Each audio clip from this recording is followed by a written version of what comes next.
Hi guys, welcome to my channel. It's Glory. I hope you're doing well and staying safe during this pandemic. So today I wanted to share with you some financial advice that I learned a few years back, and this has completely changed my life. So regardless of how much you earn or how much your monthly salary is, it is possible for you to be financially independent and to get out of debt. So I'm going to share with you 7 steps that you can use in order to become financially independent. So I learned these lessons from a guy named Dave Ramsey.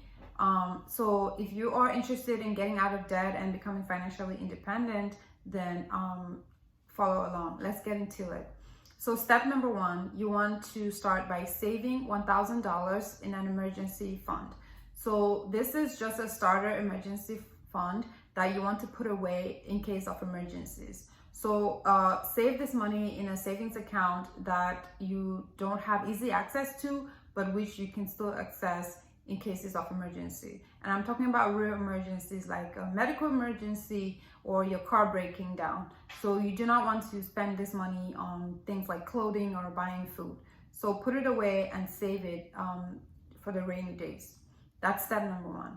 So step number 2 is when you start paying off your debts. So in step number 2, pay off all of your debts using what is called the debt snowball effect.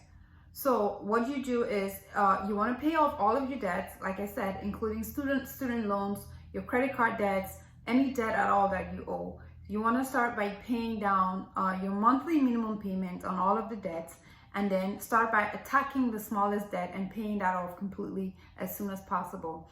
Regardless of what the interest rates on this debt or loans are, you still want to start by attacking the smallest debt and paying that off completely, and then after that attacking the next smaller debt. In this way, it's easier to pay off all of your debt quicker. So the only debt that you can hold off paying off completely is your mortgage, but still you want to pay off the minimum monthly payments, and then you can hold off paying your mortgage until later in this process. Now step number 3 is for you to save 3 to 6 months worth of expenses in a fully funded emergency fund. So you're gonna assess how much your monthly household expenditures are. This could be anywhere from $5,000 to $20,000, depending on the size of your household. So you want to save this money into a savings account and put it away as a more secure emergency fund. And you only should do this after you're done paying down all of your debt, every single one of your debt. But before this, the only emergency money you should have saved away is the $1,000 starter emergency fund.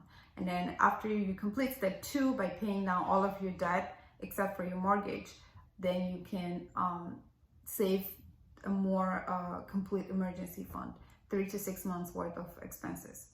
Now after you finish this step, you're well on your way to being financially independent. Step number 4 is where you start investing. So in this step, you invest 15% of your household income into a Roth IRA. Now, a Roth IRA is better compared to your traditional IRA. You can do your research to see why it is better, but from all the financial experts that I've listened to or that I've read from, the Roth IRA is far better than your traditional IRA. So save 15% of your household income into a Roth IRA. Step number 5 is when you start saving money for your children's college fund, if that applies to you. If you have children, you want to start putting money away towards their college, because you do not want your children to end up taking college loans and ending up in debt, as you may have had to. So start saving money away for your children's college funds. If you do not have children yet, you can skip step 5 and go right ahead to step 6. And step number 6 is paying off your mortgage. So if you have a mortgage, if you bought a house, if you took a loan to buy a house, this is when you should pay it off completely.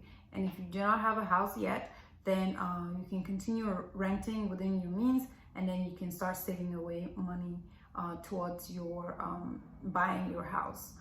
And the last and final step is to start investing. This is when you start making money, and there are many types of investments that you can get into. There's real estate, which is, I guess, a bigger investment. There are other smaller businesses that you can get into. So do your research and see what works for you at the level that you're at, and seek a lot of advice, and really educate yourself about finances and business and economics. And it's really important to strive to be out of debt and to be financially free, because as the Bible says, the borrower is a slave to the lender, and you do not want to stay in that position for the rest of your life, because you're so limited when you have all these debts. So financial freedom and independence should be something that we all strive to attain sooner than later.